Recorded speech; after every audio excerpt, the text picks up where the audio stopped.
नमस्कार, मैं धर्मेंद्र सिंह राठौर, पीजीटी हिंदी। आज हम पढ़ेंगे क्लास 10th के अंतर्गत हिंदी व्याकरण में अत्यंत उपयोगी रसों का परिचय। रसों के परिचय के अंतर्गत हम पढ़ेंगे रस का अर्थ, रस की परिभाषा, रस के स्थायी भाव और उनके विभिन्न उदाहरण। तो आइए हम पढ़ते हैं रस का परिचय। रस का अर्थ है आनंद, अर्थात जिन चीज़ों को पढ़ने, सुनने अथवा देखने से हमें आनंद प्राप्त होता है उसे हम रस कहते हैं। यदि हम काव्य की बात करें तो काव्य को पढ़ने या सुनने से जिस आनंद की अनुभूति होती है उसे रस कहते हैं। रस के 11 प्रकार होते हैं और 11 ही स्थायी भाव होते हैं। आइए जानते हैं इन रसों के प्रकार और उनके स्थायी भाव को। सबसे पहले श्रृंगार रस। श्रृंगार रस के भी 2 भेद होते हैं। नंबर 1 श्रृंगार का संयोग पक्ष और नंबर 2 श्रृंगार का वियोग पक्ष। श्रृंगार के संयोग पक्ष के अंतर्गत कविताओं में नायक नायिका के मिलन की स्थिति का वर्णन किया जाता है और श्रृंगार के वियोग पक्ष के वर्णन के अंतर्गत नायक नायिका के बिछोह की स्थिति का वर्णन किया जाता है। श्रृंगार का स्थायी भाव रति है। रति कामदेव की पत्नी का नाम है और रति का अर्थ है प्रेम। नंबर 2 शांत रस। शांत रस का स्थायी भाव है निर्वेद। निर्वेद को वैराग्य भी कहते हैं। तो यानी इसके 2 स्थायी भाव हैं, निर्वेद और वैराग्य। नंबर 3 करुण रस। करुण रस के स्थायी भाव हैं शोक और दुख। जिन कविताओं को पढ़ने से हमें दुख महसूस होता है, शोक प्रकट किया जाता है, वहाँ पर करुण रस होता है। नंबर 4 हास्य रस। इनके स्थायी भाव हैं हास और हंसी। जिन कविताओं को पढ़ने से हमें हंसी आती है वहाँ पर हास्य रस होता है। नंबर 5 वीर रस। जिन कविताओं को पढ़ने से हृदय में वीरता का भाव उत्पन्न होता है वहाँ पर वीर रस होता है और इसका स्थायी भाव उत्साह है। नंबर 6 रौद्र रस, जिसका स्थायी भाव क्रोध है। नंबर 7 भयानक रस, जिसका स्थायी भाव भय है। नंबर 8 बीभत्स रस, जिनके स्थायी भाव घृणा और जुगुप्सा है। नंबर 9 अद्भुत रस। अद्भुत रस का स्थायी भाव है विस्मय या आश्चर्य। नंबर 10 वात्सल्य रस। वात्सल्य रस अर्थात जिनका स्थायी भाव है वात्सल्य, संतति रति या बच्चों के प्रति प्रेम। और नंबर 11 भक्ति रस। भक्ति रस का स्थायी भाव है ईश्वर विषयक प्रेम, यानी ईश्वर के प्रति प्रेम। आइए अब हम इन 11 रसों के उदाहरणों को देखते हैं और सर्वप्रथम हम लेते हैं श्रृंगार रस के संयोग पक्ष का वर्णन।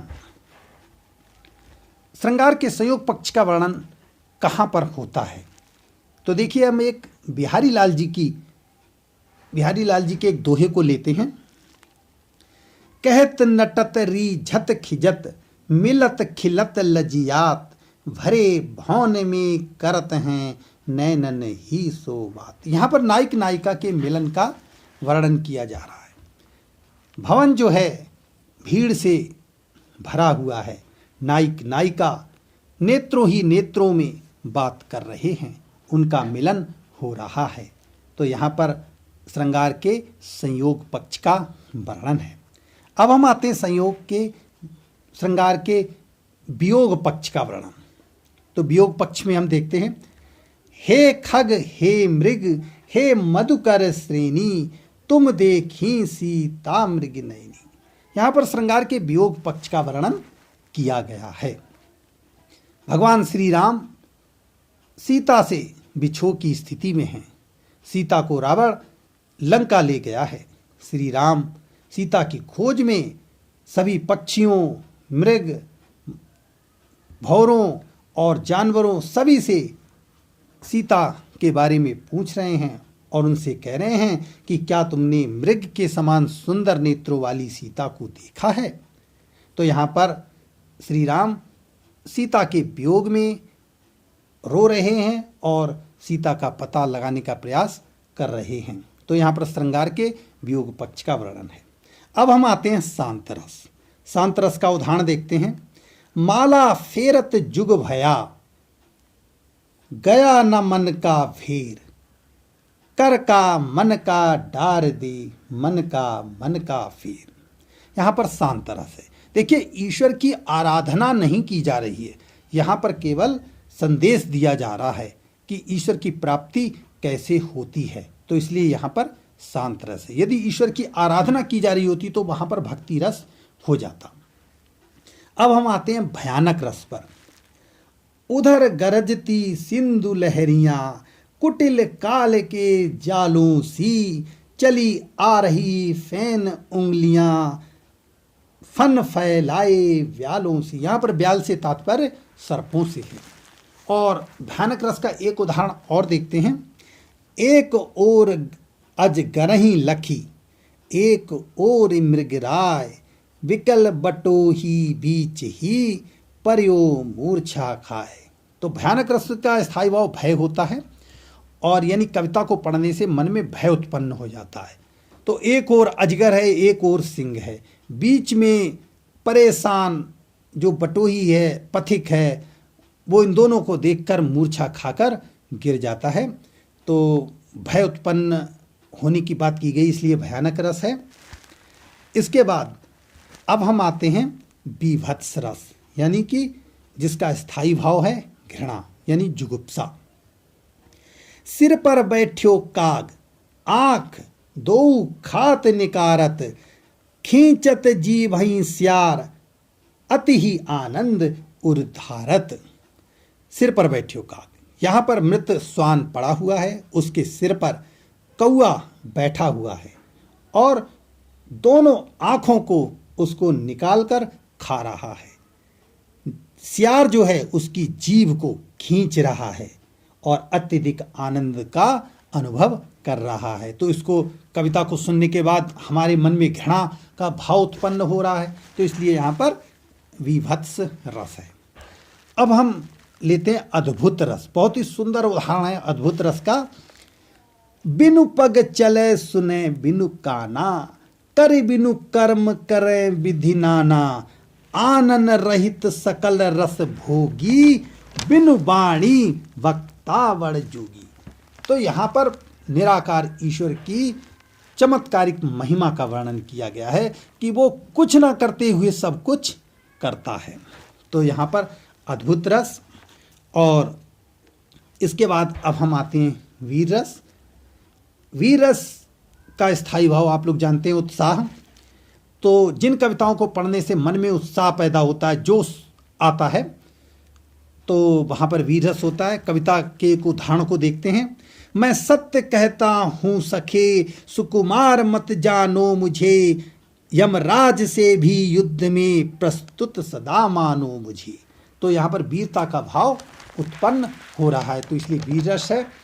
और अब हम आते हैं करुण रस, जहाँ पर शोक दुख प्रकट होता है कविता में।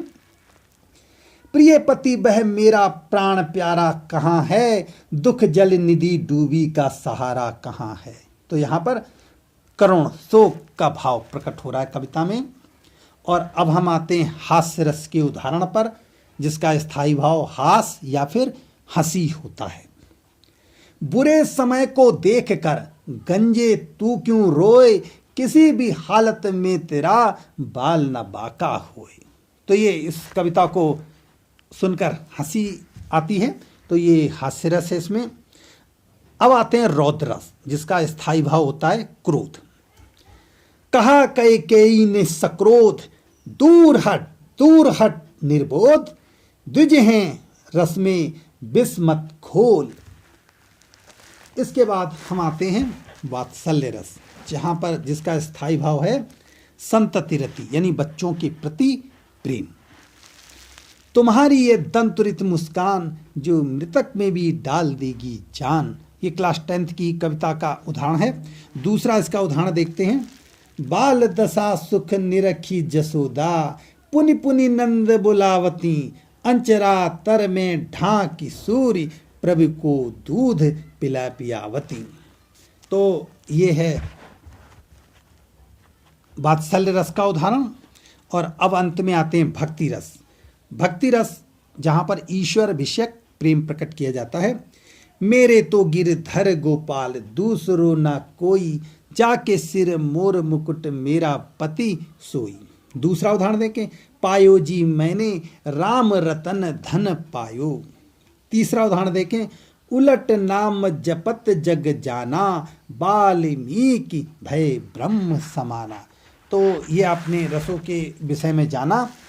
यदि किसी भी प्रकार की किसी को कोई समस्या हो तो कृपया नीचे कमेंट में मुझसे पूछने की कृपा करें। धन्यवाद।